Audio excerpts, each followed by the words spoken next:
So let me know if there's a problem. It looks good. All right. Well, thank you everyone for joining this session. We're really thrilled to have you. So today we're going to have a nice 2-hour discussion on utilizing existing stormwater infrastructure for cost-effective phosphorus removal. I just briefly wanted to go over the agenda and introduce myself before we get going. So I am Janet Moonen. I am Charles River Watershed Association Stormwater Program Director. I'm a professional engineer. I have 15 years of experience, mostly in consulting engineering, a little bit working at Environmental Protection Agency in Boston. And my experience has been in drinking water, wastewater, stormwater planning, permitting, design, construction. And I'm thrilled to be working with Charles now and helping really think forward to, the next 20 years of stormwater management, stormwater protection, stormwater policy program, et cetera. So we have a series of discussions, presentations and then discussions. So we're going to ask those of you here to stay muted. Please use the chat to ask questions. So I will be monitoring, as well as my colleague Travis, who is our communications director. And what we'll do is the folks that are speaking, we will help facilitate discussion questions at the end of each of their sessions. And then there'll be a moderated discussion at the end led by Peter. So with that, I am going to introduce our 4 speakers, and bear with me one second. I just, did it switch to the small screen? Sorry, guys. Hold on, trying to pull up the, PDF so I can read everybody's information. Sorry. Okay, so I think you guys are still seeing my PowerPoint, right? Yes, nods. Okay, so we have Peter Von Zwick. Peter, if I said your name wrong, I'm sorry. Peter's the manager for Jacobs New England water portfolio. He has over 30 years of experience consulting with agencies managing public infrastructure. His expertise includes design and implementation of systematic processes to support operations, capital planning, and design. He supports projects for the full life cycle of asset planning, design, construction, and operations, and has managed system evaluations, water quality benefits assessment, alternatives evaluations, plan development, design, construction, and stakeholder involvement activities. Peter, thank you for being here and jumping in to help at the last minute when Andrea was unavailable. Certainly, David, but I have to thank Andrea for that wonderful bio. I hadn't seen that before, but sounds pretty good. So David is joining us, as well as Jake from Jacobs. Austin is a technology fellow at Jacobs, where he is the global technology lead for natural treatment systems. He is an environmental PE in Minnesota, certified in senior ecologist, certified lake manager, and a past president of American Ecological Engineering Society. His projects concentrate on reservoir management, treatment, wetlands, water reuse, estuary and remediation, and mine water reclamation. He has degrees in mathematics from University of Minnesota, water resources management from University of Wisconsin, and civil and environmental engineering from UC California Davis, excuse me. So, and then Bill Lucas is the PhD Chief Technology Officer at the Sustainable Water Infrastructure Group. Dr. Lucas has provided innovative stormwater management designs for both new construction and urban retrofits for over 30 years. He wrote Delaware's Green Technology Manual, and he is the co-chair of the Low Impact Development Computations and the CSO/Low Impact Development Task Committees of ASCE EWRI. His rigorous approach to modeling was used to confirm the SWIM model developed for Philadelphia's green infrastructure. Perhaps the first to use SWIM aquifers to model subsurface flow. He combined this with lid controls to demonstrate the benefits of lid to control combined sewer overflows. Based on his doctoral research into nutrient retention in bioretention systems, he developed the advanced bioretention system to optimize phosphorus and nitrogen removal from runoff. He has 6 refereed papers published on this technology alone and has well over 300 citations. His work has been awarded 2 US and 10 international patents. Field scale systems have been installed in 4 states. And recently, Dr. Lucas and partners formed the Sustainable Water Infrastructure Group and apply this technology and others at an industrial scale. And we will be ending with Dayton. I'm going to butcher your last name. I'm very sorry. It's Marchese, but thanks for acknowledging it, Janet. I'm sure that's what you were going to say anyway. I was going to say Marchese, but I was close. Dayton is responsible for developing and managing client relationships at Opti. He helps municipalities and utilities leverage Opti technology to improve stormwater management, support smart city initiatives. Dayton is a licensed PE in the state of California, having experience in water resources management and watershed modeling. His previous experience includes work with U.S. Army Corps of Engineers Research and Development Center, and he has multiple scientific publications on technology enhanced infrastructure. Dayton attended University of California at Berkeley, where he earned an MS in environmental fluid mechanics and hydrology and a BS in environmental science. So welcome, folks. This is an incredible group that is going to be presenting and talking today.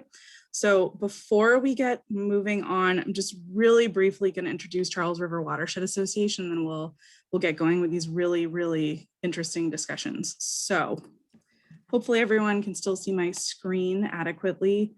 Charles River Watershed Association is in Massachusetts. We're a nonprofit organization. We are focused mainly on the Charles River Watershed, which is one of 28 watersheds in Massachusetts. There's approximately 28 communities the river runs through, 35 communities in the watershed. We have a great opportunity to think sort of broadly, globally about upstream, downstream, and work sharing in communities. I think you guys all know the history of the Charles. Hopefully those of you attending are familiar with this, but if you're not, our website has a really nice little sort of storyline. But you know, back in the early 60s, we were dumping trash and all sorts of other things into the river. It was basically considered sort of unsavable, and industrial waste was contaminating our river. We had all sorts of aquatic habitat issues, fish kills. It was really just not a great watershed, you know, sewage going right into the river. And so we've come a long way, but work still remains. Charles River Watershed's mission is to protect, restore, and enhance the river through science, advocacy, and law. So we were actually founded back in 1965 by a group of concerned citizens. We're one of the oldest watershed organizations in the United States. We work very heavily with the U.S. Environmental Protection Agency, various state agencies, including Mass DEP, EEA, and the many communities in our area. We have staff that are scientists, engineers, psychology majors, communications leads, attorneys, et cetera. And we're really focused in sort of 4 key areas of program. So we do science. We monitor water quality in the river. We have volunteers that go out and look at invasive species, collect data. We have an initiative around what we call Blue Cities. Effectively, it's thinking about sort of nature-based solutions and climate resiliency in communities through our watershed.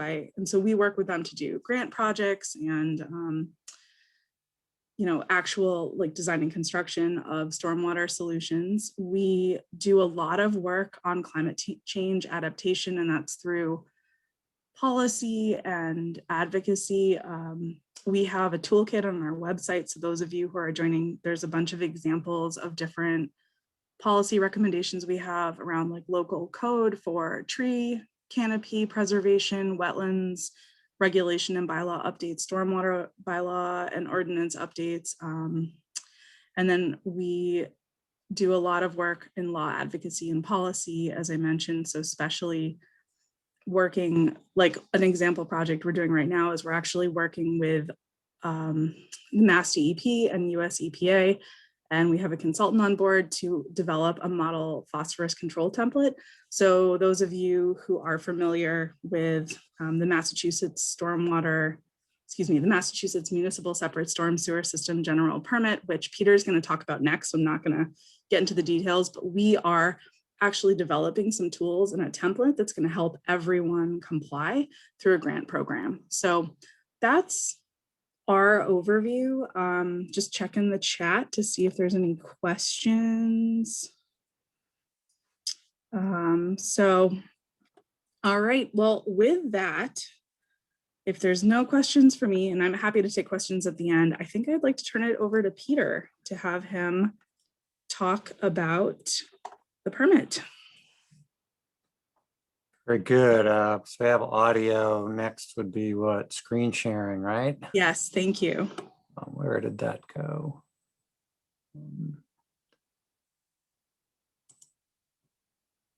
It'd be at the bottom, little green. Great, thanks, How'd Peter. that work out? It is just starting. We can see your PowerPoint and All good? Great. Well, thank you, Janet. I appreciate the opportunity to speak. As Janet mentioned earlier, I'm filling in for Andrea Braga, who's really devoted a large part of her career to stormwater management and green infrastructure. And she couldn't make it. She had a last minute schedule conflict. So I'm going to fill in for her. She created the slides. Give her credit for that. I'll work my way through them best as possible. As Janet mentioned, this is really just an overview of permit requirements relative to phosphorus control. For those of you that are already engaged in MS4 issues, may not be new, but for those of you that are just getting started, provide some summary and background of what the programs and the objectives are all about. So that I'll jump right in. Starting with a quick history of the permit program. It's generally enacted back in 2016, became effective in 2018. And the permit program is really driven, set up to drive compliance with the Clean Water Act and its requirements for protecting the waters of the United States. And the MS4 permit program itself, it's a phased approach. We'll talk about what those phases are. Several of them have already been in effect since 18, so a couple of the deadlines have already passed. We'll talk a little bit about what some of the upcoming expectations are for permittees. There were some changes that were just recently made back in December of 2020.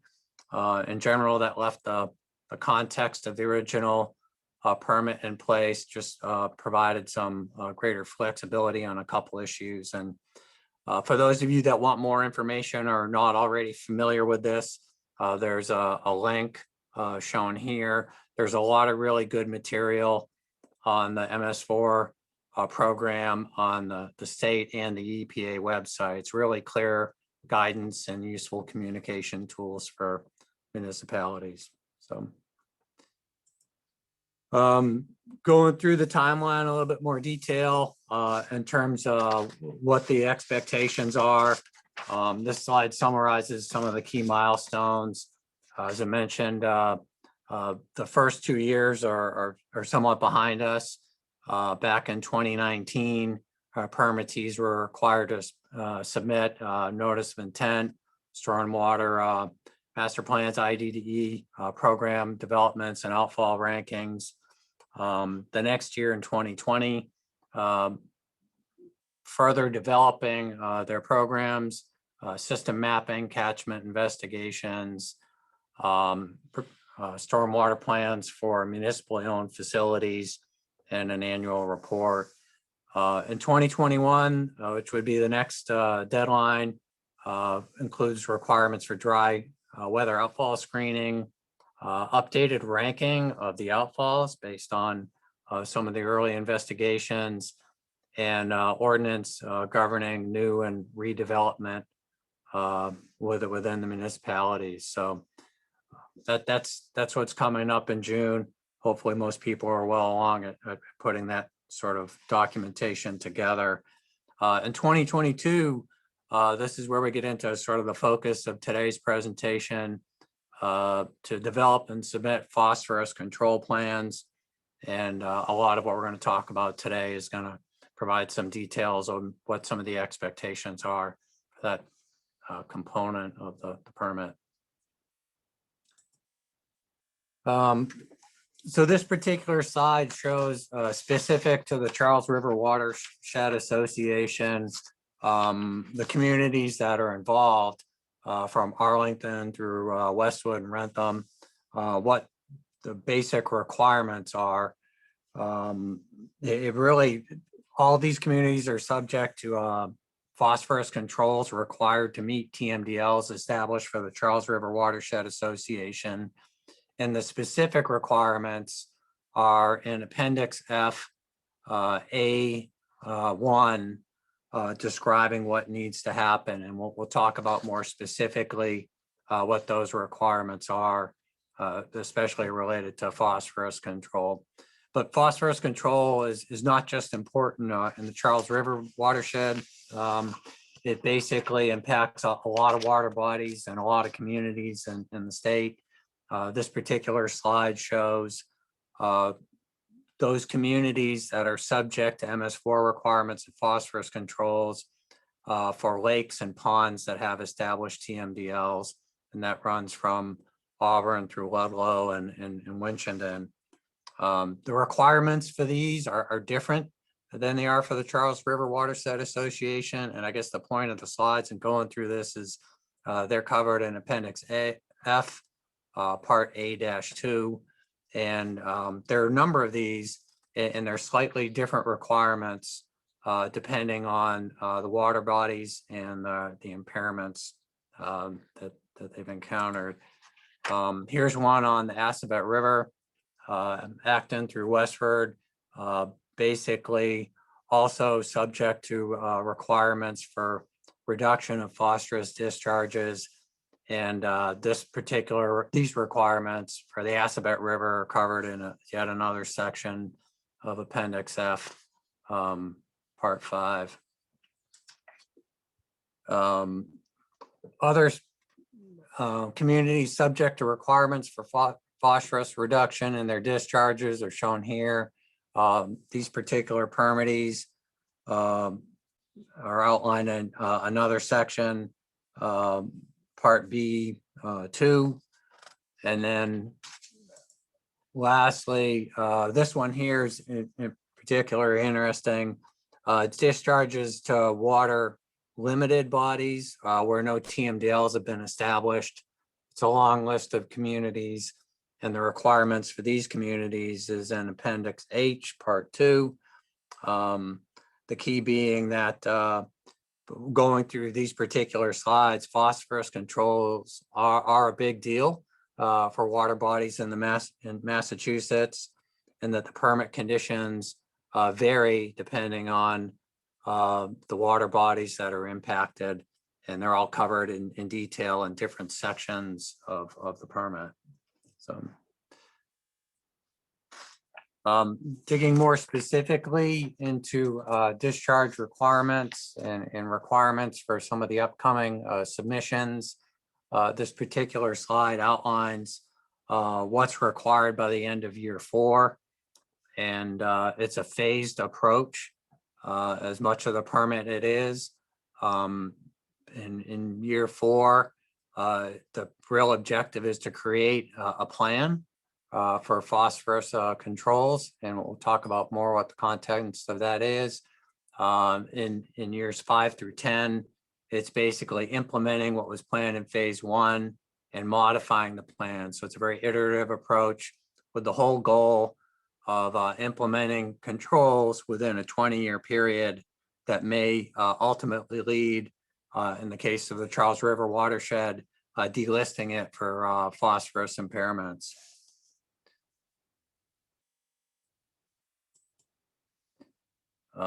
Discharge requirements, taking what needs to really go into the plan. Part 1's listed here. Some of the key elements are priority ranking of the areas and infrastructure within a municipality that have the potential for implementation of structural controls.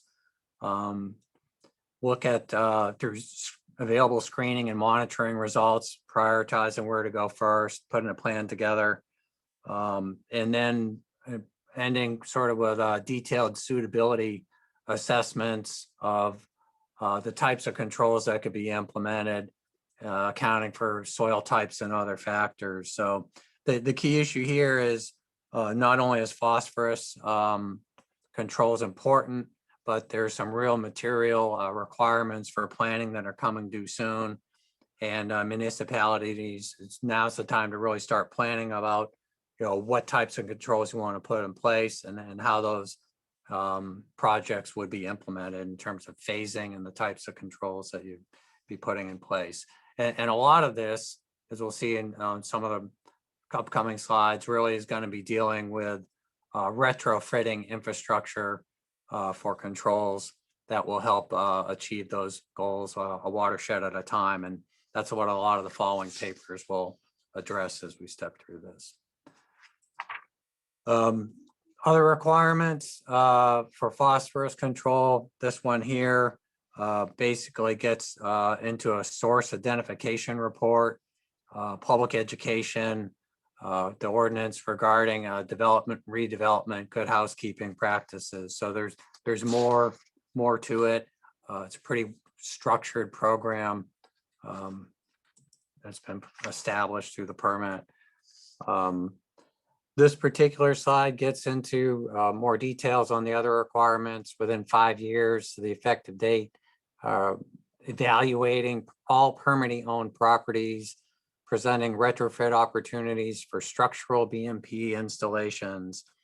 And I think that's really one of the key reasons for today's webinar is providing some ideas on how retrofitting can assist in removing phosphorus and what some of the thoughts need to be going in for implementation of the structural BMPs.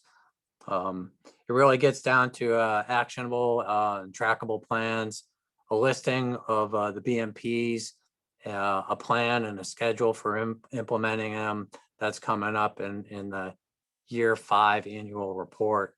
And as I mentioned earlier, now's the time to be putting some thought into how that's going to work out in each of the communities, the Charles River watershed and those and other watersheds that have requirements for phosphorus reduction. So with that, if there were questions, I could take a stab at it, or we could save them till the group discussion at the end. Peter, I don't see anything in the chat. I did share the links to the EPA MS4 general permit as well as the Massachusetts DEP website with folks that are in attendance, just to help share references. So I think since there's no questions, I'd like to move on to the next speaker, if that works for everyone. All right. So Peter, you're going to stop sharing, and David, I believe you're next. Is that right? Yes, and let's see. Looks like got a screen coming up. Great. And the slideshow. All right, you should have a slideshow. Yes, we do. Thank you. And everyone, if you have questions, please type them in the chat. We're going to be monitoring, and we will bring them up at the end and help make sure David answers them. So thank you. Great, thank you. Well, the topic is using alumina treatments on existing stormwater ponds for enhanced phosphorus removal. The title in your program says alum, but I expanded it to alumina in general. The pictures you see there are just a random stormwater pond. One of the ponds I've worked with on the left. On the right is actually a really large project involving a giant wetland project, but it gives you just a sense of the containment for the alumina. This is aluminum chlorohydrate in the picture. So the outline is I'm going to look at a different way to use alumina that we're calling geochemical augmentation. I'm going to show you some quick case study results and then some conclusions. Well, our involvement started in 2012 with a rumor. Somewhere in the USA, there was a stormwater pond microdosing alum and getting great TP performance, but but where? As luck would have it, it was only a half hour from our St. Paul, Minnesota office where I worked before COVID. And here's a picture of the pond, Regent's Pond in Shorewood, Minnesota. We had a chance to inspect it and look at the alum dosing system. It had great results. As luck would also have it, just when we found out about this pond, a very obscure paper was published on it, but we got some data out of it. I reproduced one of the figures from the paper here. Dick Osgood controlling Wolfia using alum in a pond. Wolfia is a small floating plant, at the world's smallest flowering plant, actually. Sort of looks like algae scum, but it's not. And in this particular case, they wanted to bring down the total phosphorus so that Wolfia would not grow, which is somewhere around 40, 50 micrograms per liter.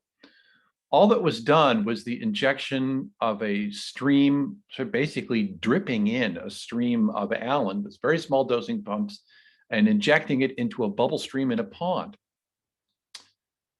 The daily pond alum dose, spring through summer, was less than 2 milligrams per liter if you assume a complete mixed pond, which is reasonably close. And I looked at this as an engineer. I'm a trained process engineer, and thought immediately, well, this is a very small fraction of a flocculating dose. Yes, it was working, but how is it working? I'm used to clarifiers or traditional lake treatment with alum in a barge or something, and this is not that. It took us a little while. We figured it out and used it in several projects. Actually, we're still figuring out the chemistry, but the practical experience is where you learn the most. So here's how I'm defining geochemical augmentation. It's the creation of a phosphate scavenging geochemistry in the pond to sequester phosphorus in sediments permanently. It has two rules. It's a soluble dose of alumina, alum, aluminum chlorohydrate, polyaluminum chloride. It doesn't really matter. There's reasons to use one over another in a given situation, but there's no time to get into that. But there's no flocculation. And also, it has to be ecologically safe. Fortunately, in 2018, the US EPA came out with new ambient water quality criteria for aluminum, and those allow a quick calculation of what concentrations constitute chronic toxicity. So you have to stay under chronic toxicity. That water, it needs to be ecologically safe. Conceptually, what are we talking about? If you start off with a jar of turbid water, and anyone who's been through engineering school has been through this lab, you put in a little bit of alum and nothing happens, and a little bit more. And then at some point, things start to change. You get to charge neutralization, particles start to glom onto each other, forming little flocks, add a little bit more. Eventually, the whole thing gets like a sweet flocculation and settles to the bottom. And that's what's done in clarifiers and filters. Geochemical augmentation with aluminum or ferric iron, sometimes ferric iron, it makes a lot of sense, is to the left of everything. It's in the chemistry that we normally don't care about. The settling rate we're finding in the literature and also in our projects, it's about 20 centimeters per day. That's very slow, but considering that stormwater ponds are shallow and they hold about 2 weeks or so if they follow NERC criteria of water, that's pretty good. It goes away.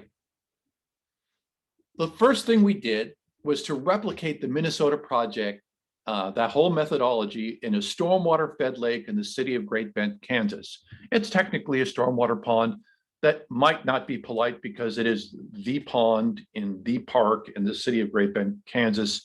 It's great significance to the people who live there. It's only about 14 acres. Here's a recent picture of it that I pulled off the web because ours are, they're engineers' pictures. They're not terribly good, but here's a journalist picture of the lake. So what are the results? We started monitoring in September of 2014, getting ready for the alum application in the spring of 2015. When we started applying alum over a period of almost 3 months, there was about 1.85 microgram per liter per day of total phosphorus decrease. Then that lake had been on the Kansas Department of Environment and Health cyanotoxin warning list for 5 years. But in August of 2015, a couple of weeks after we got done with the dosing, or almost a month after the dosing was done, it went off the list, and it stayed off the list since then. There was an alum application in 2016, and although we didn't recommend that this experiment be conducted, nevertheless, the city did conduct the experiment in 2017 by not adding more alum. And of course, the phosphorus came back. So this is a continuous process. So if we look at this is an add-on, so to speak. If you look at Phycocyanin, cyanobacteria, we see that there is a collapse of the cyanobacteria population. There's room for a PhD or two in this topic alone. It turns out that cyanobacteria have a very strong need for iron. Iron is a macronutrient for most cyanobacteria. Now, all cyanobacteria, and they have iron transport mechanisms that can act as a bit of a Trojan horse and import aluminum, which then interferes with its ATP cycle. That doesn't happen in green algae. So what was the cost of this? Well, the first year of alum was $30,000. And if you look at the total phosphorus removed, I assumed that the TMDL was not too far off. So I used the TMDL, the phosphorus loading plus the phosphorus that we observed removed in the pond was about $370 per kilogram, or about $170 per pound, roughly. I'm rounding the numbers here. Second year, about half the alum, $15,000. So that's around $300 per kilogram, and also believing, just taking at face value the TMDL and how much phosphorus was probably removed also on an average annual basis, or about $135 per pound. So these are very competitive numbers with other technologies if a pond is available. It had a small aeration system, 1.5 horsepower, that had been previously installed. So we, again, just dosed the aluminum by strapping dosing pipes or the tubes onto the top of a couple of diffusers. There's a dosing pump, a pad, and an electrical outlet. And I'm calling this cheap. Actually, it's about $30,000 worth of equipment. But if you think about this on a present worth basis, it's essentially, this capital cost is essentially irrelevant in terms of calculating present worth, because the capital cost first year of operation is the same as the capital cost, roughly speaking. So I'm going to move on to larger water bodies, because we typically don't do lots of stormwater ponds in terms of individual bases. This was a very small project for us that we had done in Kansas, but I got permission to do a small project because I thought it was very important for us to understand how to use this method. But we do most of our work in reservoirs. We've done a bunch, but I'm going to show you just 3 reservoirs that are data from last year that are of interest. So here's Shamrock Reservoir in Georgia. It gets tertiary effluent. It's almost entirely a reuse reservoir, almost all wastewater feed. It starts off at about 250 micrograms per liter, and we started the aluminum chlorohydrate. And you can see what we saw in Minnesota in that little pond, what we saw in Kansas, this slow loss of total phosphorus until it reaches a new equilibrium somewhere around 50 micrograms per liter. You see that spike on the right? That was a big storm. And sure enough, it came down very quickly. Now, the aluminum is of special interest because of ecological safety. In this project, we got to really look at the aluminum data in ways that we have not previously been able to. We see that the aluminum concentration is basically wiggling over background levels. According to the EPA model, the chronic toxicity threshold is 680 micrograms per liter, but we never saw over 40 micrograms per liter. And the dose on a concentration basis, if we make these convenient assumptions that we engineers like to do when we're lazy, just call the reactor a complete mix, call the reservoir a complete mix reactor, the aluminum concentration would have been around 33 micrograms per liter. So we're not even seeing what we're putting in. It's just reacting and resetting the phosphorus balance for the reservoir. And here's a similar picture, Blaylock Reservoir, starting off at 200 micrograms per liter and finally equilibrating around 50 or so, a little bit higher micrograms per liter. And again, the same story with the aluminum. Very, very little aluminum, just sort of background type concentrations of aluminum. And yet downstream from these two reservoirs, after the confluence of another watershed and a lot of urban drainage in Hooper Reservoir, we see pretty much the same pattern. There's not quite as high because of dilution of a total phosphorus concentration going in. But again, we see this slow reduction, about 1 microgram per liter per day of total phosphorus until it reaches a new equilibrium. And again, you can see these spikes, but it's resetting of the phosphorus balance. So we see convergence. You've seen all these projects and they exhibit about the same response to geochemical augmentation across scales from stormwater ponds to largest reservoirs. I didn't get a chance to show the data. The largest reservoir is 1,500 acres that we've done so far. Looks like 40 to 60 micrograms per liter equilibrium TP is attainable. And compare that to the NERP total phosphorus you'd expect of around 150 micrograms per liter. So a lot less. And then plus also NERP is largely wrong about how ponds perform. They seldom get down to 150 micrograms per liter, but that's a separate discussion. And so the rate of TP loss, again, is this to the reset is about 1 microgram per liter per day in all the projects. Very interesting. I think we've stumbled across something pretty fundamental here with the use of alumina in environmental applications. They all look the same, they all behave the same. And now that we are modeling this with sophisticated wastewater models, SUMO, we're seeing, we're beginning to understand why this is so. So conclusions, geochemical augmentation changes the total phosphorus balance of stormwater ponds. They can be made to work very well, much better than they were ever intended to work with just a touch of alumina, whichever you choose. I strongly prefer aluminum chlorohydrate, but that's a separate discussion. Aluminum toxicity appears to not be an issue. That is to say, to get the performance you need out of these ponds, you do not have to flirt with chronic toxicity at all, far from it. The cost is highly competitive with other stormwater options. If you've got the ponds, there's really nothing that's lower cost than this. And you're, of course, just free to use it. This is public domain technology. And I would suggest run your own models. Take whatever model you use, swim, P8, doesn't really matter. Compare the ponds putting out per NERP criteria about 150 micrograms per liter TP. That gets translated into a mass load with the model. And then just go in there and force 50 micrograms per liter in your model as opposed to 150. And that ends up being a very big TP reduction, rather attractive.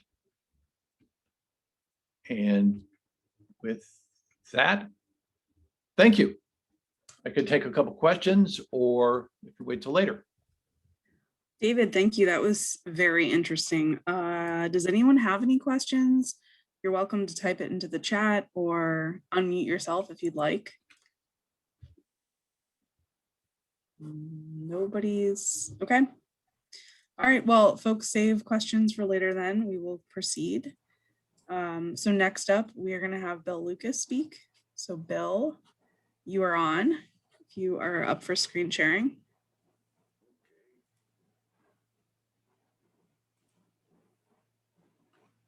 Aha. All right, Bill, thanks. We can see your slides and there we go.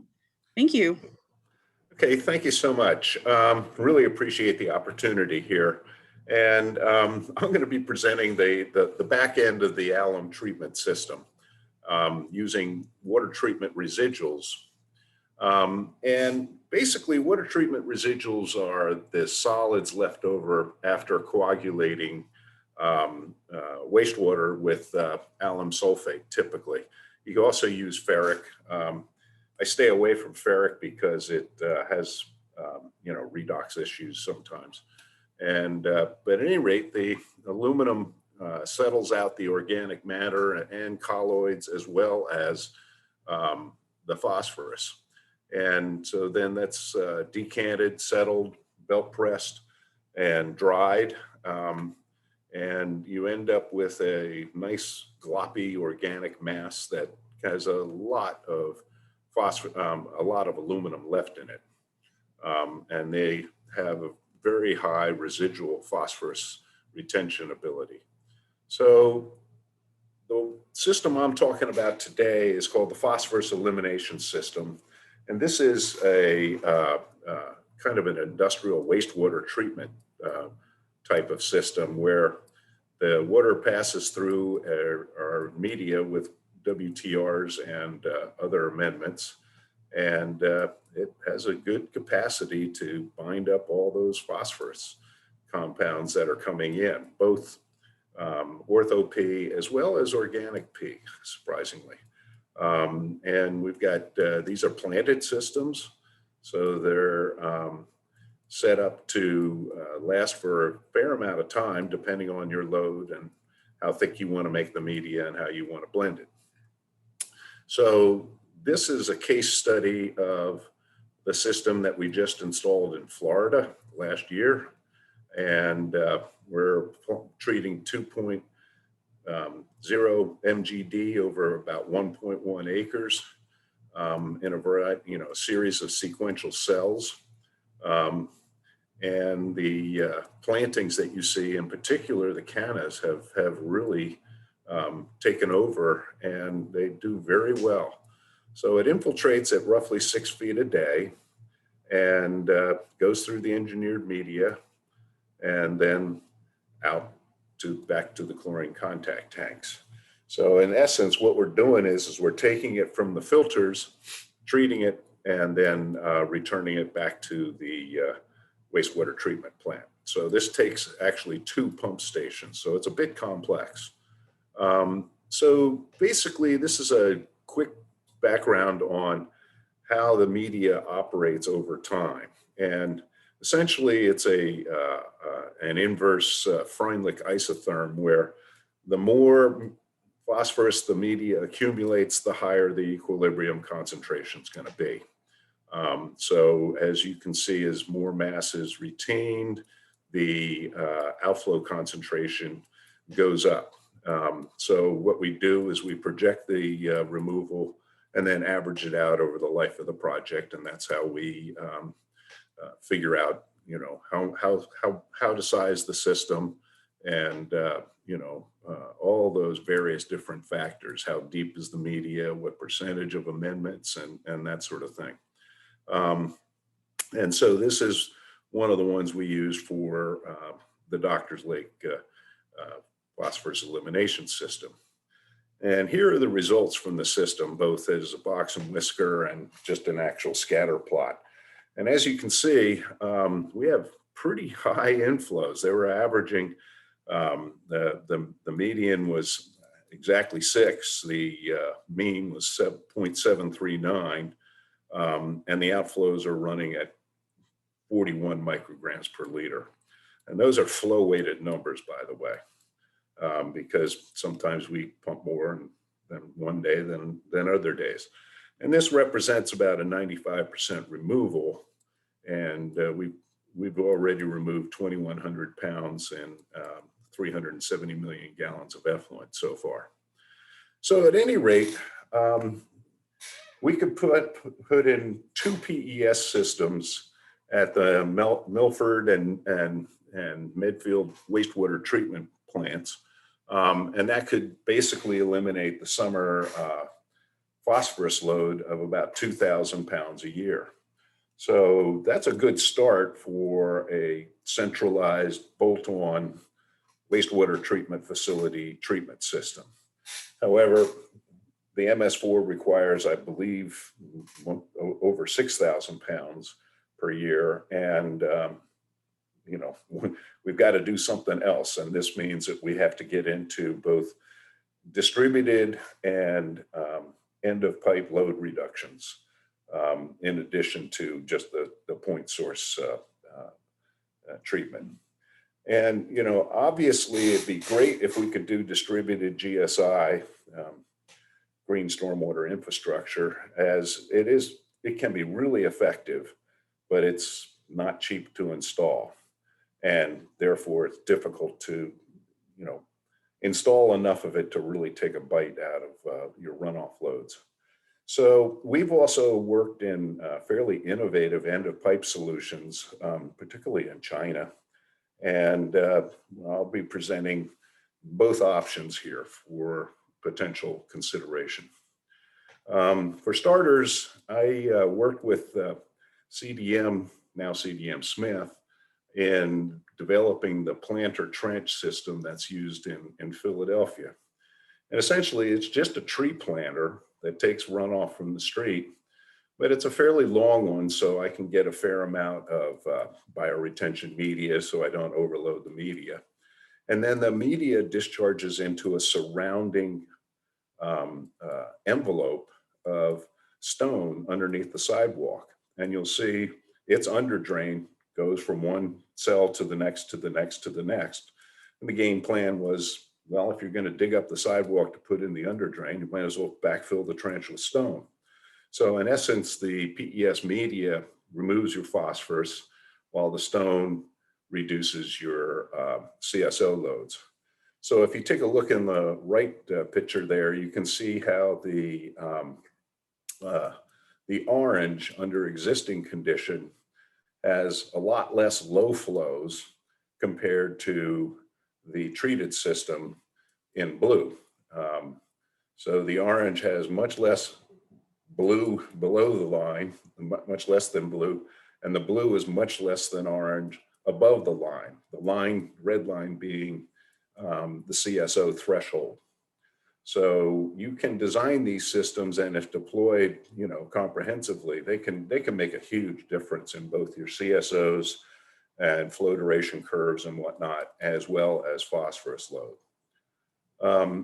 However, we still got a lot of pipes and a lot of discharges, and there just isn't much room. And I kind of think the night heron there is got the attitude about what it's dealing with.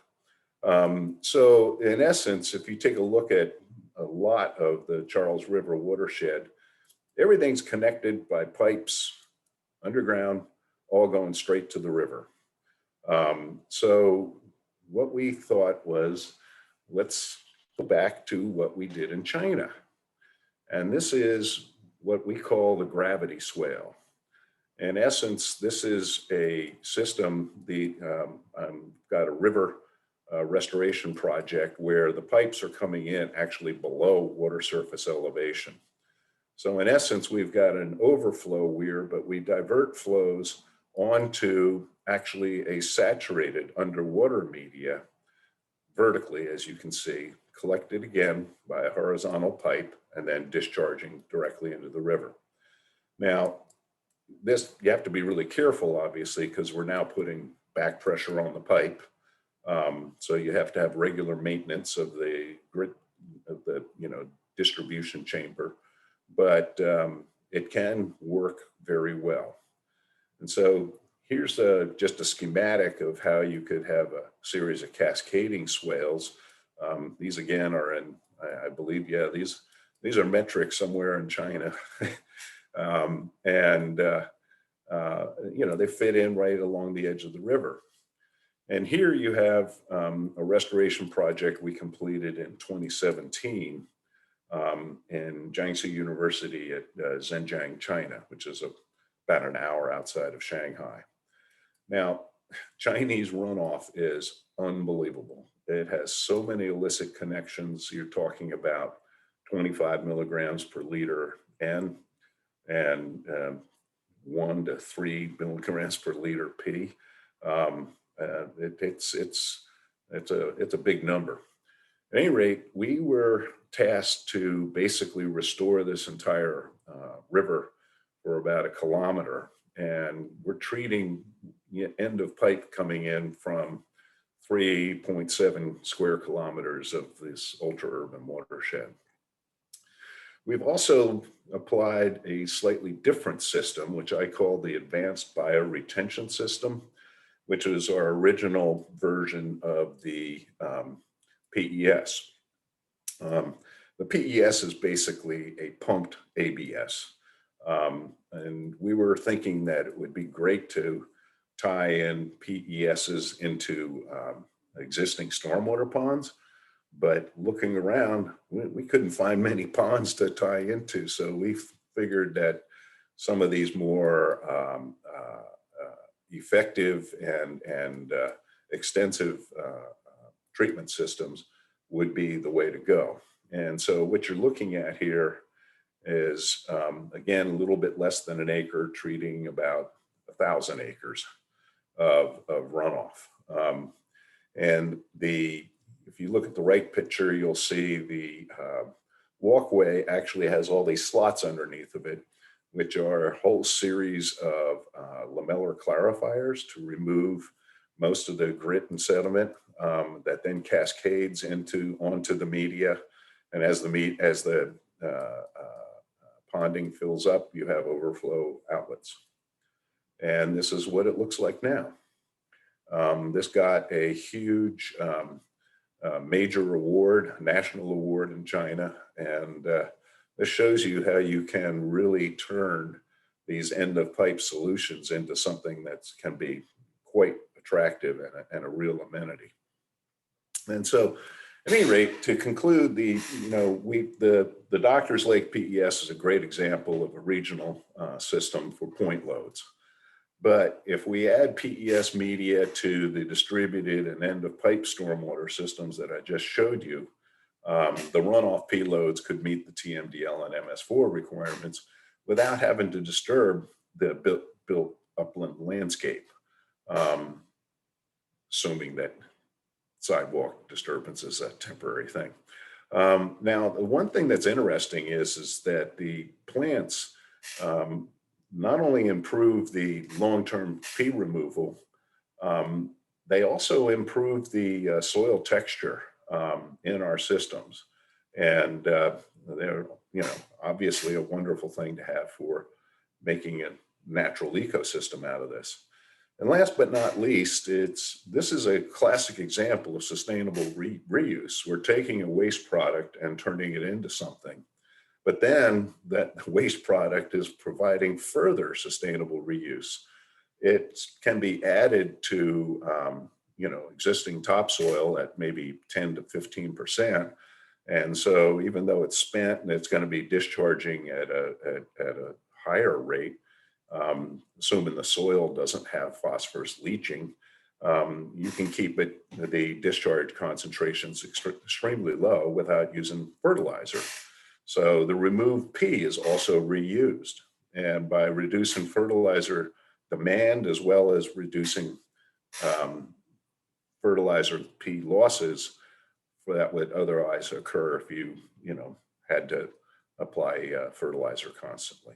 So with that, I think I didn't overdo my time limit, and I can take a question or two if you want, or move on to the next. Bill, thank you. Yeah, you are great on time. I don't see any questions in the chat for you specifically. If anyone has one and you want to unmute yourself, please feel free to do so. We have time.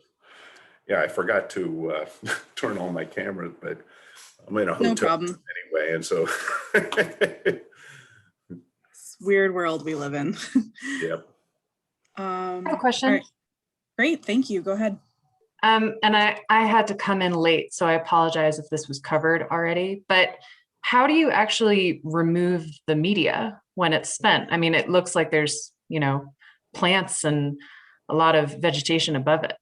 Oh yeah, yeah. I mean, we have to take we cut the entire system down completely every year. Otherwise, it gets out of hand, particularly under these high nutrient loads that we've got. So once the plants are out, you then remove the distribution pipes and you get your big old front end loaders in there and just start scooping the stuff up. Doesn't matter if you're talking about a topsoil amendment, any plant roots that are in there are not going to be a setback or anything like that. So essentially speaking, you build the system, and then when it's done, when it's quits, starts discharging at say 200 micrograms per liter, still a lot better than the average inflow, but we're trying to we want to hit those lake numbers of 40 to 60 micrograms per liter as long as we can. Thank you. We had a question in the chat, Bill. What happens to the plants in the process in a cold winter? Say what again? The question was, what happens to the plants and the process in a cold winter? Oh, these plant systems, the root systems still keep on keeping on in cold weather. I mean, this is well known in the standard bioretention business, that cold weather performance is still quite decent. There's some implications in terms of freezing, slowing down infiltration rates a little bit. And obviously plant uptake is going to be considerably less in winter. However, dealing with phosphorus, what I found in my doctoral research was that we did a complete mass balance, and plants only took out 10% of my 4-year study. However, systems without plants gave up the ghost. They ran out of capacity twice as fast as systems with plants. So this is another PhD for somebody to figure out, why is it that the plants make the media work better? My theory is that the plants actually do have a rapid uptake, along with the microbes have a rapid luxury uptake available, and then the media pulls it out from the plant roots through rhizodeposition over the next few days between events. But again, it's a hard one to answer. I think I saw another question. There was another question from Eric Kelly. Has the PES media been used in non-vegetated treatment units? Actually, not really. I mean, this is something that's kind of hot off the press. We developed this last year.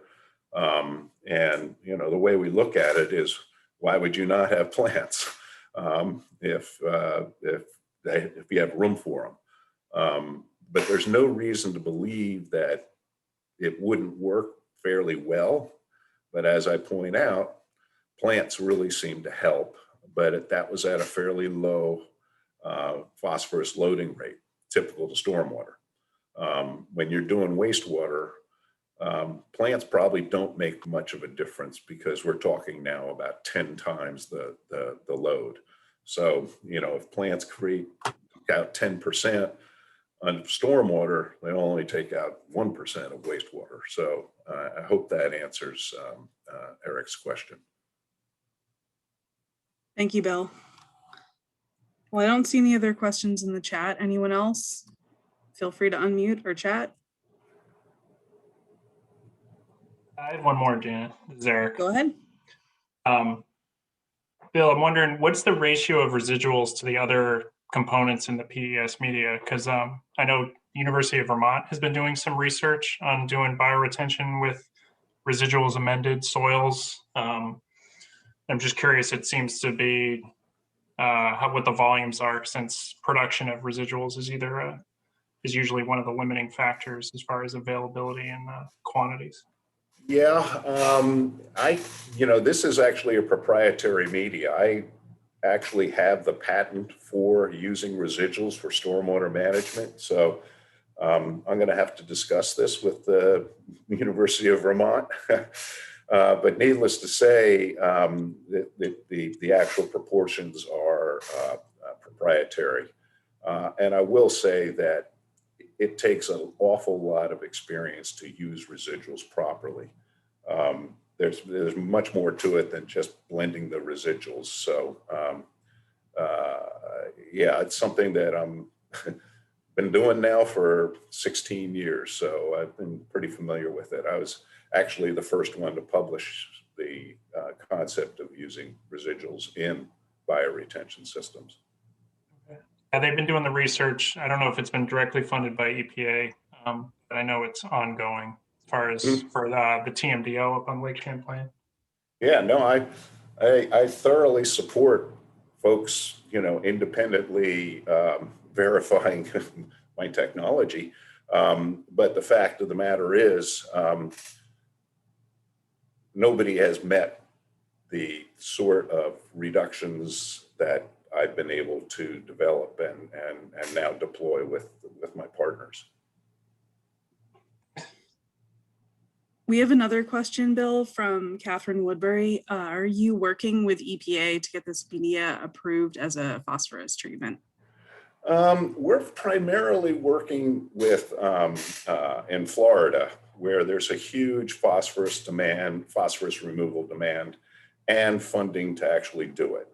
We operate under what's called a pay for performance, where we charge a price per pound to remove phosphorus. And basically our prices are very similar to David's, surprisingly.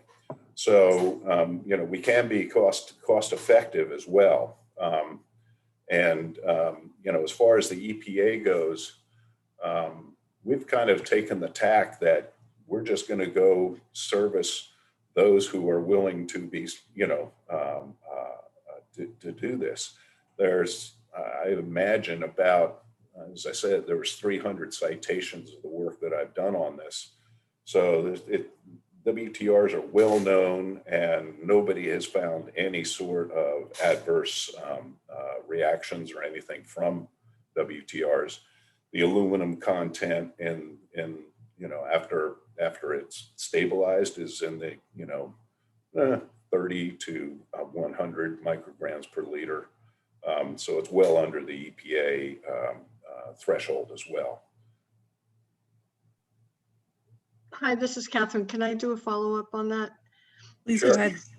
As part of the TMDL on the Charles, Massachusetts is a EPA, they're overseeing the implementation of the NIPD's MS4 permit. So our state DEP is we're not a delegated state. So EPA is the leader overseeing the implementation. They have told us that proprietary BMPs will not receive credit for phosphorus removal unless it has gone through their approval system. They've developed all these curves in Appendix F. They've looked at various BMP systems, and those are the ones that they're relying on or telling us we need to use to meet our TMDL objectives or our goals. So proprietary BMPs need to go through peer review testing, and they need to be satisfied that the research behind it meets their standards. I guess certain states have programs where they certify various BMPs, and I don't think Massachusetts is up and running at this point, but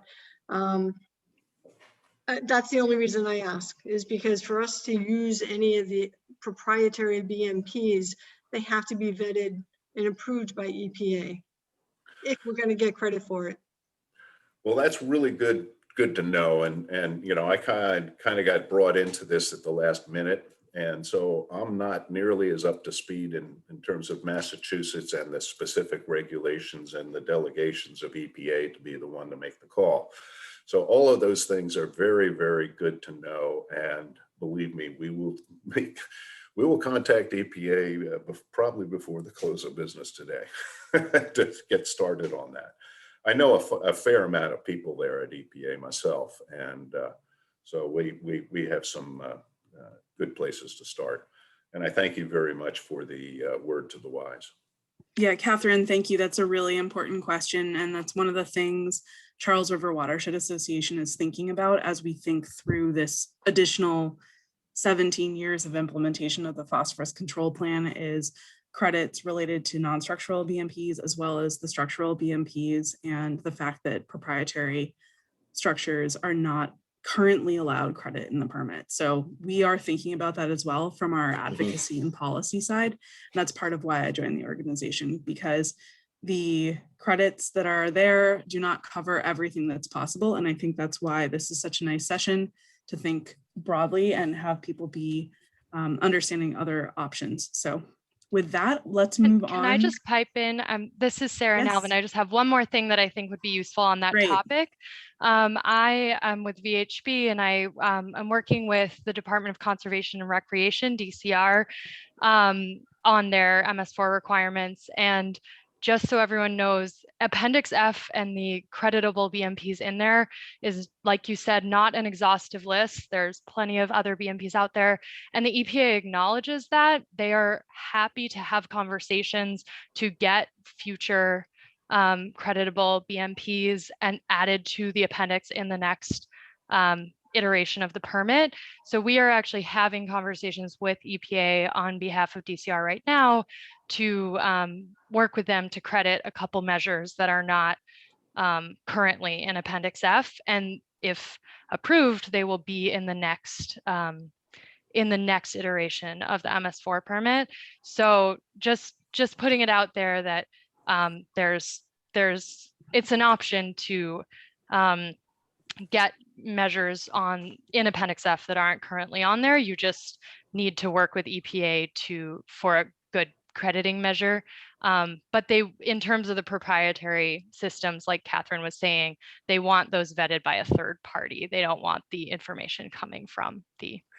Yeah, that makes perfect sense, Catherine. And I really, or Sarah, I really appreciate your letting me know about all this stuff. And I'd like to perhaps resume discussions offline with you directly on this if possible. I believe you have my email address. Sure, I can shoot you an email, and also Mark Voorhees at EPA is the person to talk to. Mark Ford? Voorhees, VOO. Oh, Mark Voorhees? I know Mark Voorhees. Yeah, he's the guy who basically wrote Appendix F. So okay, he's great. your guy. Okay, thank you so much. Yeah, no problem. Well, Great, thank you. This is I thank you all for your questions. I really do.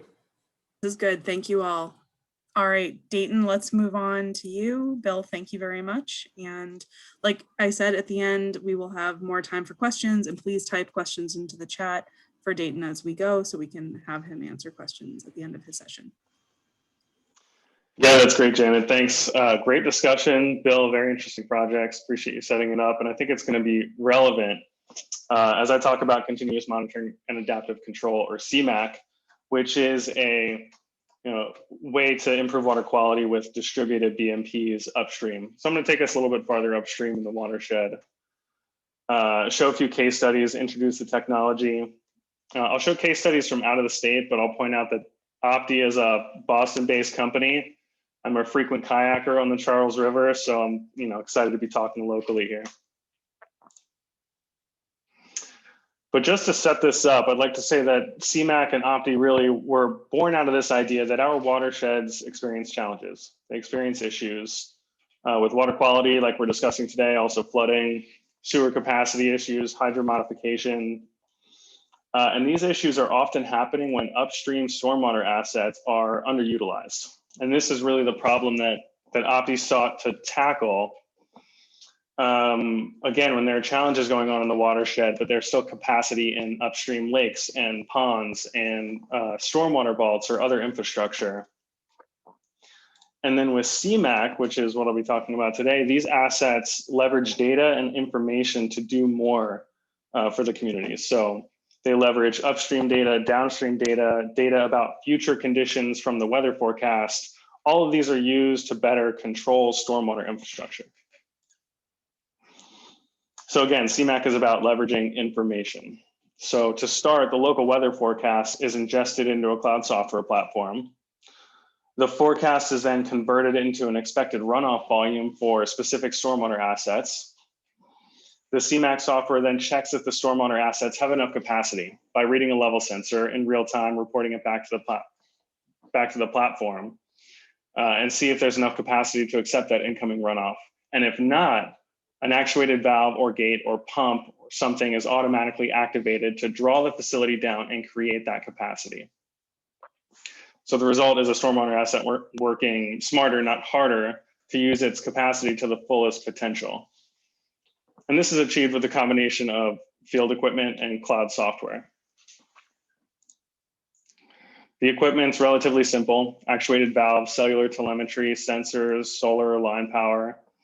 Most communities are familiar with this type of equipment and use it for other purposes outside of stormwater, and some stormwater as well. The cloud platform that implements CMAC and automatically controls these assets is also a tool for stormwater managers to monitor performance, identify maintenance needs, and overall improve operations. And everything is reported in real time and accessed through a web-based dashboard. Now, the key difference between CMAC and traditional passive infrastructure, so traditional passive ponds and vaults and wetlands, is the way storms are treated. So with CMAC, each individual storm is broken down into different parts. The facilities are at whatever dry weather starting elevation they're at. And then they enter a forecast period where the site might draw down as much as needed to fully capture the incoming runoff, the incoming storm event. And keep in mind, this is generally clean water that's been sitting for days or weeks in that pond, settling out sediment, settling out nutrients, and it's being discharged during that sort of non-critical dry weather period where the downstream conveyance system has enough capacity to accept it. And then we enter the wet weather period where there's no discharge or minimal discharge for the size storm event because valves are kept shut, gates are kept closed. And this not only captures the first flush, but it also helps to settle nutrients during that wet weather period.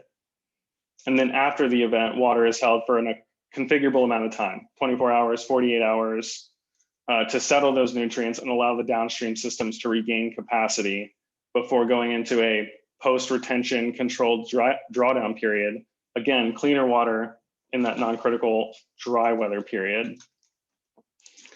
And this is significantly different than passive infrastructure, which fills stormwater infrastructure up at the start of the storm, is discharging the entire time, and it generally discharges most of their water during that wet weather period when sediment and nutrient concentrations are relatively high in the water column. And this operation might seem relatively simple, draw down before storms and hold water after storms. But as weather forecasts evolve and storms maybe change direction or the forecast gets larger or smaller for a particular area, we want the system to evolve as well. So for example, in a 24-hour period, CMAC systems pull in 96 different weather forecasts, over 4,000 data points from level sensors from their discharge location, and they make over 1,400 control decisions. And this reduces the risk that, again, a forecast is going to change direction and you're going to end up with an empty pond or an empty lake during dry weather, which is not what we want. Now, the outcome of all this is really improved water quality. So this is a dashboard shot from a site that we work with in West Virginia, where at the start of the storm, we see high TSS concentrations, and this is what we'd expect. Also high nutrient concentrations associated with this sediment in the water column. But we see no discharge because we're keeping that valve closed. And then if we hold water for 48 hours, the sediment and nutrients have largely settled out. And then the site is slowly drained. And that's the data-driven approach. So we're collecting this data and reporting it back. But in person, we can actually see this difference. So these are pictures we took from another site in which at the start of the storm, we can see high sediment concentrations, high turbidity. And this is water that under traditional passive operation of this stormwater pond would have been drained during the storm and immediately following the storm. But again, hold it for a couple days and we can see the water column is much cleaner. And the important thing to remember is that we're not building new infrastructure or timely expensive retrofit. This is just changing the timing and rate of discharge from these facilities and significantly getting improved water quality benefit. Often this is the lowest hanging fruit in many communities if they have existing stormwater assets, which I know is not always the case, like Bill was mentioning. So I have a few case studies of communities using this approach. The first one's Montgomery County in Maryland. Montgomery County is a phase 1 MS4. They have just over 1 million residents.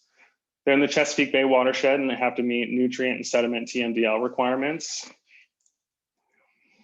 So Montgomery County piloted this approach back in 2016 with the National Fish and Wildlife Foundation and also the Metropolitan Washington Council of Governments. And together we identified 3 ponds in the Anacostia River watershed to be part of this initial project.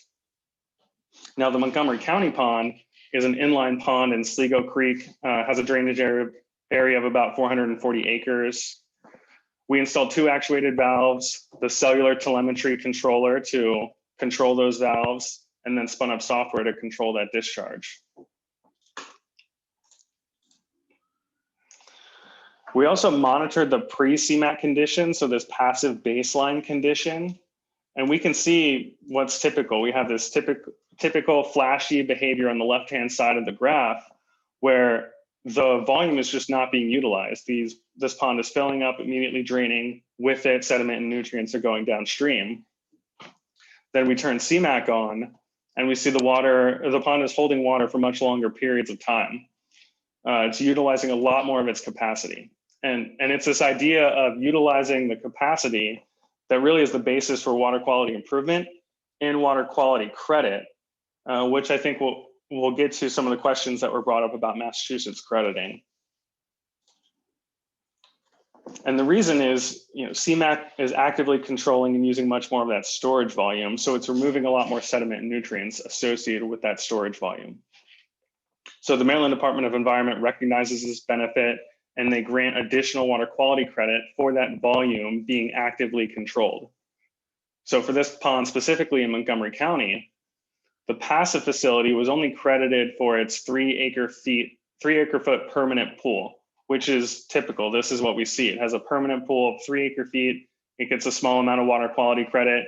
It gets a TP removal of 26%. But this pond also has 12 acre feet above the permanent pool of storage capacity that was being underutilized. And it needed to by design, because that was for flood mitigation, for channel protection, to provide hydromodification for those larger storm events. But under the small and medium-sized storm events, CMAC can use that 12 acre feet for water quality. So this is credited and brings the phosphorus removal up from 26% to 55%. So this is a doubling of the performance, again, just by changing the timing and rate of flow.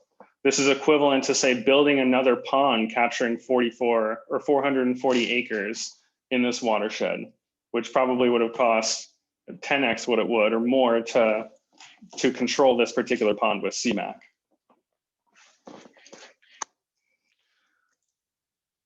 So another example, a similar example I have is from Howard County, Maryland. So this is home to the recently flooded Ellicott City, where they experienced 2,000-year storms back to back over the last couple of years. So they reached out to us about water quality, but also flood mitigation and how they can balance those multiple objectives. So Howard County, like other areas in the Chesapeake Bay, like Montgomery County, they're in the Chesapeake Bay watershed. They have to improve water quality. And in Maryland, that means providing treated acres, which is really just a proxy for water quality improvement through TN, TP, and TSS reduction. Now, Howard County has existing stormwater ponds providing both water quality and flood mitigation, but they're optimized for neither. So they decided to enhance ponds with CMAC. So this particular pond was a dry pond providing mostly flood mitigation and a little bit of water quality benefit. We converted it into a wet pond just by implementing controls to hold water back during and after storm events. And this brought the water quality benefit up from 14 treated acres to 26 treated acres at a cost to Howard County that ended up saving them over $1 million toward their water quality goals. Because again, this is enhancing existing assets before building new ones. And in this case, because Maryland has a high stormwater fee, the private landowner saves $14,000 a year as well for letting the county do the project on their property. So after a year of monitoring and control, we looked at the results for this Howard County site. The CMAC pond reduced phosphorus at about 47% compared to 16% for the passive facility. And this was due primarily to the increase in retention time. So I talked about holding this water for 24, 48 hours plus after storm events. significantly increasing the retention time and also increasing the settling. Now, also, CMAC on this particular pond reduced peak flows by 2x and increased wet weather capture by 13x, delivering that flood mitigation that's critical, because this pond and a few of the other ponds we have in this area are right upstream of Ellicott City, which I mentioned was flooded multiple times. And this is really the driver. If you have upstream assets that are not full when you have downstream flooding or downstream water quality issues, there's an optimization that can be had. Now, as part of this project, and really all of our projects, we prioritize a safe to fail operation. So Howard County was particularly interested in this, and we showed them our 3 flavors of fail safes. So number 1 is cloud-based. The operators get alerts and alarms if there's an issue, say a sensor is not working or a valve is not being controlled or water level is staying high for too long, indicating there may be a clog in the pond. That sends an alert via email to the operators, who can then take remote manual control from that dashboard I showed. So online on their laptops, they can open and close a valve or a gate. Some other cool ones, like all the data is stored at 3 internationally certified data centers, the locations of which are not disclosed. So if there's an issue or attack on those, the data is still safe and the operation is still safe. So that's cloud-based. Number 2 is mechanical. So there are on-site battery backups and enough local logic to revert the system to a fail-safe position, either open or closed or partially open, depending on the application and the scenario. In Howard County's case, it's open the valve to create enough capacity for flood mitigation. And that's if, say, the site is disconnected from cellular or can't connect to the cloud for some reason. And then number 3 is civil design. So there's always emergency spillways, passive overflows, some way for water to safely flow downstream. The results from the dashboard for Howard County look like this. So you can see water is drawn down automatically before the storm to create capacity. And again, that's generally clean water that's been settling out nutrients for days or weeks. Water is held during the storm, valve is kept closed, and then slowly discharged after the storm. And this is great for water quality to see the performance, really important for flood mitigation, because this gives operators the peace of mind that their infrastructure is working correctly and they can get eyes on it without sending people out to the site. So the last case study I have is in St. Paul. So another St. Paul case study like David showed before. This one is where we work with Capital Region Watershed District. They're a local government entity that manages the watershed. And we worked with them to optimize their stormwater infrastructure on a number of different sites. Phosphorus is their limiting nutrient and the focus of most of their water quality work. We have 5 control projects with Capital Region, 2 stormwater ponds. They're controlled for water quality and flood mitigation. 1 large underground vault for infiltration and nutrient removal. So this is an infiltration gallery that we control the discharge of, or the discharge into. And then 2 reuse projects that balance water conservation and on-site use with water quality. So the reuse project at their new soccer stadium, Allianz Field, I'll go into a little bit more detail about. This is a pretty exciting project for them and for us. It's a large underground storage system. The water is being captured here from roof runoff. It's being used to flush toilets at developments on site and also provide irrigation. The city of St. Paul and Capital Region partnered on this project, but they ran into issues where there wasn't enough capacity to meet both their water quality goal and their water reuse goal. And this is typical across the board, whether it's conservation and reuse or flood mitigation and water quality or any of the other applications. The general story is if you're trying to provide multi-application stormwater infrastructure where you're site constrained or you're space constrained or resource constrained, there are going to be capacity issues. So they said, okay, if we're going to meet our water quality goals and our reuse goals, we're going to have to expand the system, and it's going to cost about $1.3 million. Or use software to draw down and filter the reuse system, or draw down and filter the water from these storage system before storms, which was a much more cost-effective option. So they went with that option, and the way this works is when the software recognizes a weather forecast of a sizable storm, depending on how much capacity is in the facility, it triggers the reuse system to draw down, treat the water, and send it to the storm sewer. But instead of putting it through the full treatment skid, you don't want to put the water through the full treatment skid and provide ozone treatment for stormwater going into the storm sewer. They just put it through a primary filter, through bag filter, and then send it out to the storm sewer. So this way they're getting sediment and TP removal out of their bag filters, again, without having to send it through the full skid. And this operation is a standard part of CMAC, drawdown before storms, hold water after storms to provide that reuse. And really it's just changing software settings. So this is the other great thing about the application, is it's not a new piece of software that's developed for every project. There are different parameters that are configured, like forecast sensitivity. Do I want to respond to a 70% probability of rain or a 50% probability of rain?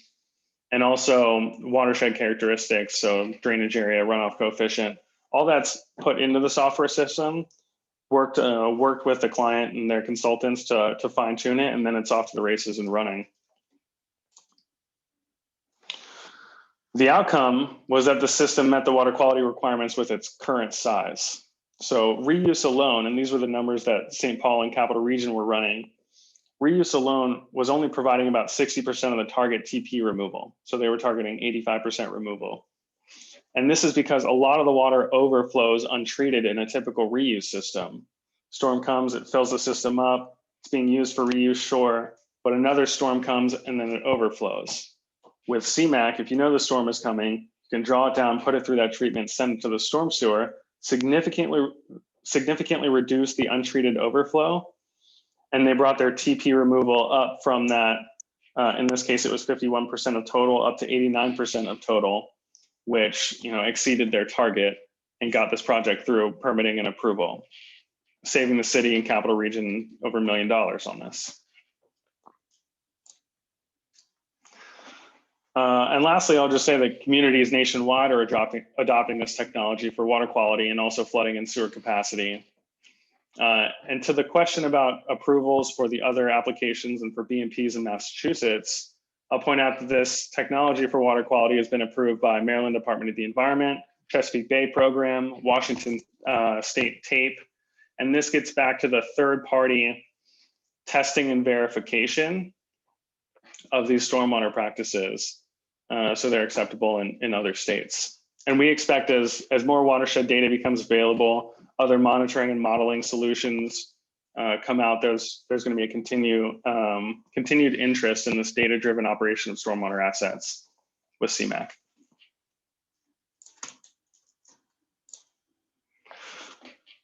So thanks. I think I'm close to time, and maybe we can jump into questions.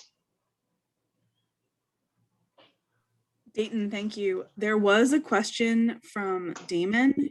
I asked him if he would be willing to unmute. I think he's going to. Great. Yeah, so my question is that in the Dedham, Needham area, the whole section of the river that flows into Mother Brook and downstream at Newton Upper Falls is a flood control district. So the controls are already there for actually implementing this scheme. The control decisions are being made at DCR in a way that nobody seems to be able to figure out. But it seems like this whole section of the river could be turned into something that uses a scheme like we just heard from Opti.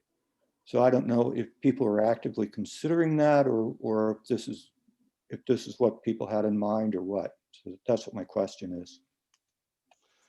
Yeah, I don't know about that particular community if they're considering it. I will say we have worked with a number of communities where they do have the existing infrastructure already through SCADA or through some other control technology, which is great. Leverage that equipment, leverage those projects as much as possible. Opti and CMAC is really a software solution, so it can work with existing SCADA systems completely remotely and without any other equipment that necessarily needs to go in the field in a lot of cases.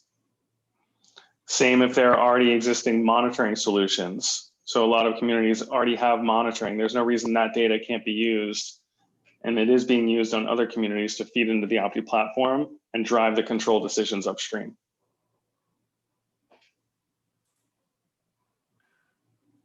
Dayton, that's some really Great stuff. Very, very impressive presentation. And all I wanted to add was, you know, I could see Opti's software control working hand in glove with a full-blown PES at a basin, where basically, you know, as a full-blown PES where we're pumping out of the basin and treating and then discharging back into the basin so that you get higher treatment volumes out of a much smaller footprint for the same amount of phosphorus removed. And you know, your hydrographs really lend themselves to that. So I'm very intrigued by the technology. Yeah, thanks, Bill. There's certainly applications to partner with this type of technology solution. So actually another project we have in St. Paul, it's a pond, Opti controls it, but it's pre-storm drawdown through an iron enhanced sand filter for phosphorus removal. Right. So it's a similar thing. You balance the filter and Opti for the larger storm events. Yeah. So did you work with Andy Erickson on that? I did not. No, is he somewhere in Minnesota? Yeah. He's the guy who actually developed the iron enhanced sand technology, or iron enriched sand technology. So I'm assuming that's the iron enhanced. I mean, you can get coatings of iron on sand too, but they don't last all that long. Anyway, enough of me.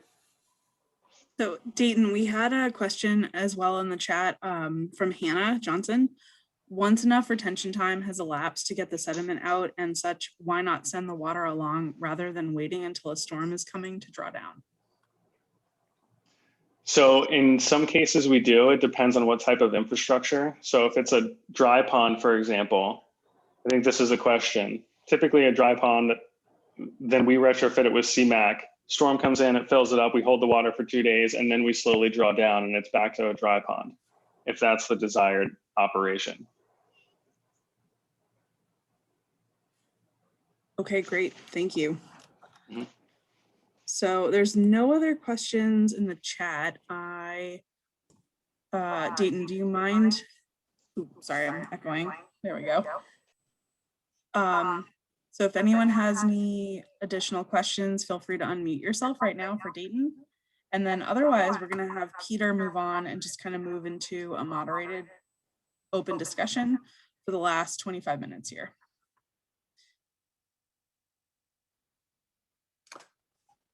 More questions? I don't see anything. Okay, Bob, I'll move on, and I would place a priority on answering questions that people have at this stage, but I do have a few that I put together. But I guess I'd start out by saying a lot of really great and interesting presentations on the science, technologies, different designs. In particular, I saw a few that were really creative. I'd like to hear more about, and also on the operations. And so kudos to everyone that put the presentations together. Probably a question or two for everybody, but I'll recoil back to David and give you a chance to talk briefly about the low dosing opportunities. You presented some great case studies, some ponds and reservoir examples, but playing it forward, looking at the Charles River Watershed Association or more broader implementation, what do you see as, first question is more or less a minimum size for practical implementation of that technology? And that might be relative to not necessarily the siting aspects, but operation and maintenance by the owners, your municipal staff. How do you see things going forward with low dosing opportunities for someplace like Charles River? It really gets into the science in a deep way. How do we understand the geochemistry of the waters involved and how much phosphorus can be sequestered by the aluminum? And where does that sequestration take place? So for instance, you've got a pond or a reservoir, it takes place in there. It's a slow reaction. You've got a combination of fast and slow reactions. How many days of residence time is needed to get to the phosphorus performance that you need? We we're just learning how to model this stuff. It doesn't pop out of anyone's stormwater model, and no one's watershed model can touch it. We are having to turn to some pretty sophisticated stormwater modeling. Wastewater modeling that has geochemical equations in it, which is a way of saying I don't know just exactly how widely this can be applied yet. It depends on the watershed. Now the water, in this watershed, there's not a vast collection of stormwater ponds. And another watershed, there would be a vast collection of stormwater ponds. So the one with a large collection of stormwater ponds could use a fairly laissez-faire type management. Just give it a bit of a dose, select your ponds through a model, the ones that have the highest loading to get the most bang for your buck, and away you go. We've looked at that scenario in the Twin Cities, and it ran smack into how Region 5 allows MS4 permits to be run. Region 5 didn't like it. So there's a problem there. In other watersheds, you might be able to use these hydraulic controls, these automated hydraulic controls, to be able to give it the sort of residence time that the chemistry says you'll need. And then finally, there's a logical consequence of all this. Could you inject and get phosphorus removal compliance in the receiving water body? The science says you should be able to do that, but the level of understanding isn't high enough to be able to begin to claim that. But I think that's a way to go. That there's a few PhD dissertations between here and there to be able to sort that. David, I got a quick question. How do you actually dose the alum that you do dose? Is it a feed into the inflow system, or? No, it's just a feed into a bubble plume. So it's just for instantaneous dispersal. So there's no chance for local flocculation. And to get a little technical, that's what you would call a low intensity or low G alum type system. If you were to run it through like a pump with a venturi to get a higher intensity, a higher G system, you might be able to use a lower dose. Gotcha. So we don't know. Again, there's these hosts of questions.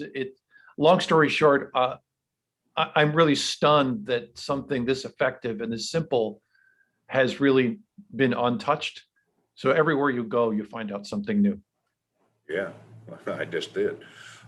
Incidentally, how does your loading rate differ from your typical alum dosing that they do in lakes, particularly down here in Florida? It's a tiny percentage. It's since there's no flocculation, it's like 10% roughly. Wow. Yeah. That's really interesting.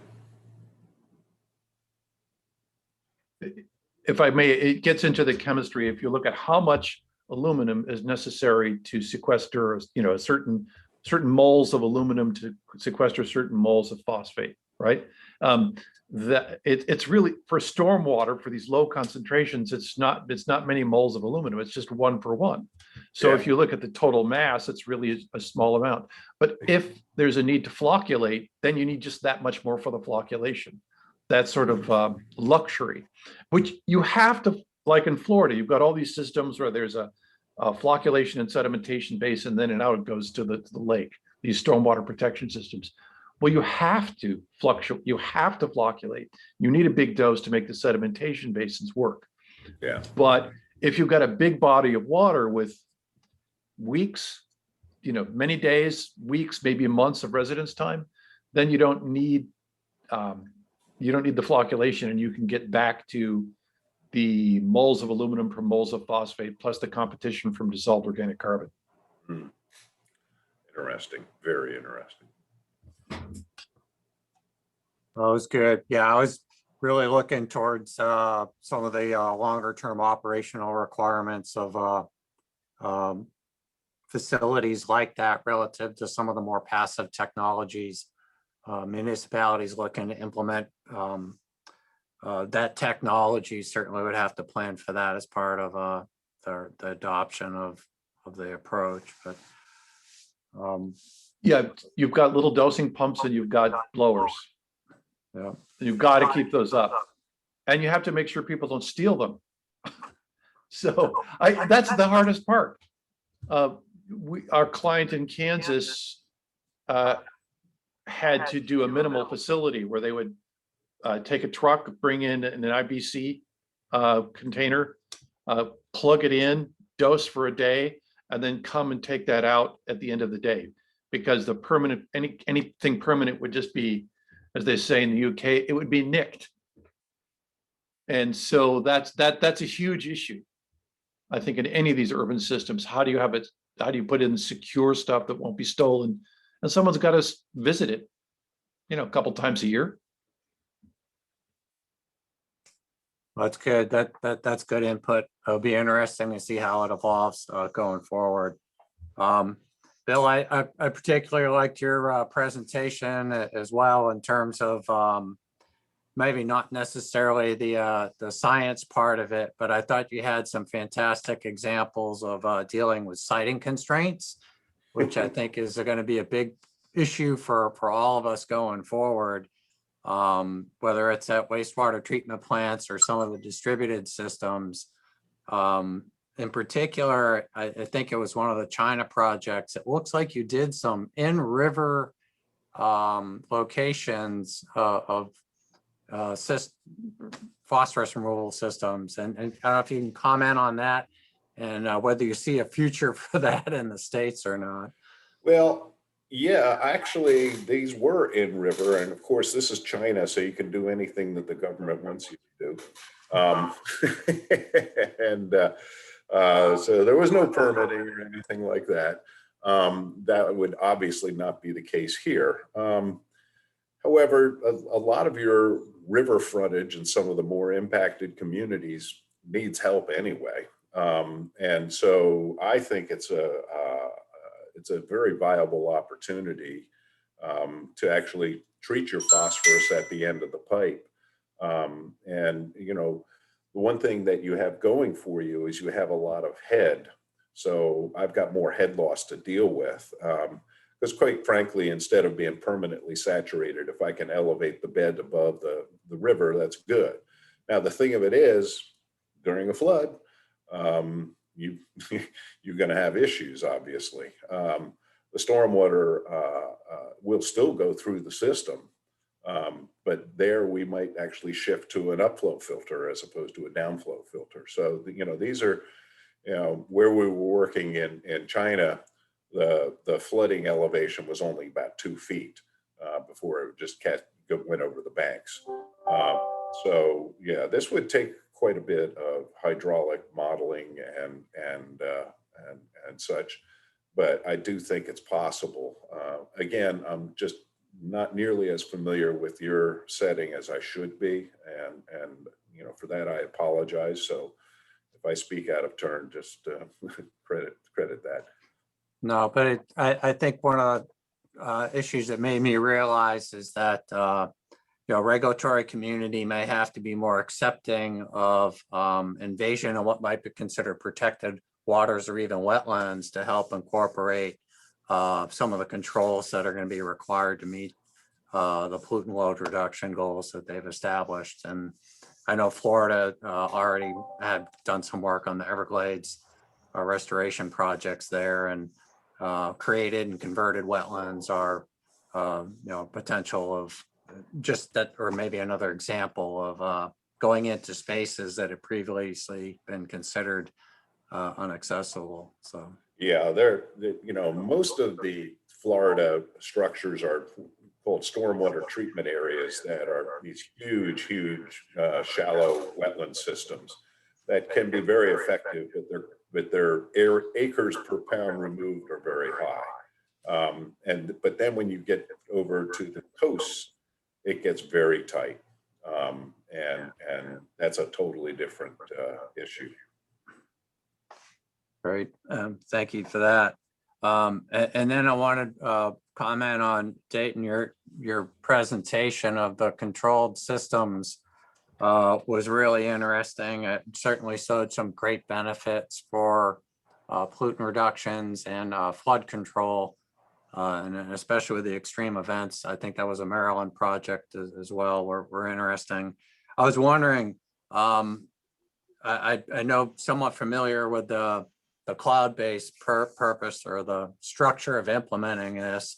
What's the general process for planning, design, implementation, and startup of a system like that? Yeah, the general process is starting by identifying the challenge. So in this case, we're talking about phosphorus, but if it's flooding, whatever else, and then looking at what existing assets a community has. So like I mentioned, that's going to be the lowest hanging fruit. You have these stormwater ponds or underground vaults or other infrastructure that by design is underutilized because it's designed passively to work well for the 2-year, the 10-year, the 100-year storm, but not be optimized for either or for any of it. Then with this technology, you can optimize it for each storm event. So you look at your existing assets and say, what do I have that's ideally large but undersized? Those are the lowest hanging fruit.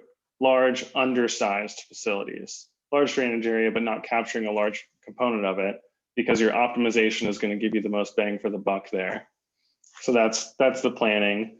And then there's an engineering design component of it. So communities will use their engineer and Opti supports to say, here's what size orifice you need, here's what the inverts are going to be, here's where your equipment's going to go. Installation's usually really light, a couple of people, 2 to 4 days with hand tools mostly, because we're really talking about putting actuated valve on, mounting a pole, putting a control panel and solar panel on it, and then running it. So it can be relatively quick. Keep on I think meeting, you're, but that sounds really good. So I imagine you put the system in place. Is there a calibration or startup period where you must be going through a learning exercise? there's an optimization period. The standard optimization period is 3 months, but it'll depend on what variability in storms you get in that 3-month period. Sometimes it's shorter, sometimes it's longer. And we look very closely at how the system responds to each storm event, because we're setting it up initially based on models. We've modeled this to have a 200-acre drainage area and a runoff coefficient of whatever it is, but it's going to be completely different when you actually see the data come in. So the great thing is we can change the design of these systems by just changing the software settings. So after the optimization period, we tweak some of the settings, give a report back to the client and say, here's your new facility. And we can do that. The great thing is we can do that as development happens upstream or as regulations change, or there's another need to redesign the system every year or 2 years or however long. Great clarification. Adaptive systems are really important as we go through climate change, development, and everything else that's going on in the watershed. The last observation I had, which I thought you covered pretty well, coming from the old school conservative engineering practice, is the fail-safe concepts that you've rolled out in terms of backup and the cloud-based infrastructure and the battery-based systems and the like. I thought that was particularly good. I don't know if you want to comment on that one more time, but that is just an outcome of 10 years in research, 10 years of research and development of implementing these systems and then seeing them fail for one reason or another. Now we have it fine-tuned. We're still learning, but we have it fine-tuned. Yeah, I guess that's the big part of the fail-safes. awesome. Well, thank you for the presentation. I guess if others have questions, we still take them from those that are posted. But between now and when I see one pop up, or maybe I just take a break, as before I ask what might be my last question, does anybody else have a question that they'd like to pose to the group now? Please feel free to unmute yourself. There's no questions in the chat though. All right, well, Janet, the last question I had was for you. Sure. And it was relative to Charles River Watershed Association's role in phosphorus reduction. You mentioned some tools and maybe some collaboration that you have planned. I thought it might be good to comment on that now. Yeah, thank you for bringing that back up. And I was actually going to end on that. So we're here to do, like I talked about, science, policy, advocacy, and support our communities and work collaboratively with folks. So we have developed a toolkit, and I'm going to shoot a link to it in the chat here. Basically, these are some tools for communities, and if you're a consultant working for a community, you can check it out. But we have some guidance on, like I mentioned, specifically tree code. So doing a standalone tree bylaw or ordinance. So this is beyond what's going to be in like zoning, subdivision, stormwater, et cetera. It's really thinking about preservation of tree canopy and even restoration of tree canopy, if that's something a community desires. That's really pushing our sort of climate resilience pieces, but also just thinking about sort of overall greening, et cetera. Although I will note, adding trees does not always, on the EPA calculations and the permit, help reduce phosphorus, because, right, I know I see Bill shaking his head. But overall net benefit is good if you're keeping up with your maintenance and your whatnot.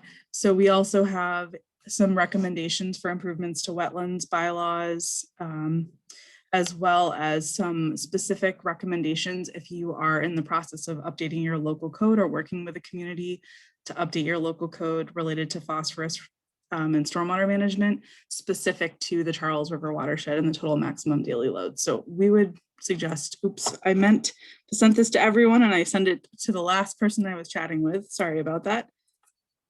Because apparently Zoom has foiled me too today. We broadly are working on, like I mentioned, a phosphorus control plan template. This is guidance for municipalities in our watershed, as well as the watersheds Peter had mentioned, so lakes and ponds folks, and others that are required to address any kind of phosphorus reduction requirements. There's going to be, this is funded by a Mass DEP. It's like a municipal prepared, municipal grant. MVP? And it's not MVP. It is, it's the other one. I'm sorry, I don't have it at the tip of my tongue right now, but it's going to give folks a bunch of tools to comply with the phosphorus reduction requirements, and not technical tools in that there will not be all the information that you guys have provided, but it's really like a document people can fill out and work from to figure out how to comply with those permit requirements. So those will be showing up very shortly for comment. And if folks in attendance are interested, please email us. We will be glad to share information with you. And bigger picture, long term, like I mentioned, we're thinking about what our in-stream science tells us, what our water quality monitoring tells us, where the TMDL goes with the next 20 years. And just helping support communities in implementation of phosphorus requirements. We help with grant applications. We are happy to do letters of support, et cetera. So hopefully, Peter, that sort of addresses what you were thinking. That's sort of where I wanted to end, but. So that was a great answer. Thank you. But I'm really grateful to all of you guys for giving such really thoughtful and detailed and technical presentations today. We don't often have this kind of session, and I actually think it was a nice thing to do. And I hopefully folks that attended feel like they got something out of it and got some connections and resources from this time together. We have recorded the session and that will be available. We will share that with folks that attended and folks that signed up. And speakers, are you willing to make your slides available, or were you hoping just to leave them in the recording? Yeah, happy to share them if that'll be helpful. Great. Yeah, I can send the slides along, no problem, Janet. Yeah, I'm just looking. There were some folks that asked me in the chat if slides would be available. If not, the recording's fine. And I think that's really all I have. So anyone have any last thoughts, any last questions? Otherwise, we will wrap up. We're at it too. So Bill, you're muted. I just wanted to say thank you, Janet. I think you deserve a lot of credit for putting this together, and I'm very grateful for the opportunity. Well, Thank you, Janet. I'm very grateful as well. thank you both for Good, yes. attending, and Dayton, thank you. And Andrea really spearheaded this, and it's unfortunate that she couldn't be here, but Peter, thank you for filling in. So, Yeah. Glad to be here. Thank you. all right. Well, with that, we will all move on with our days. Okie dokie. All right. Bye. Bye-bye.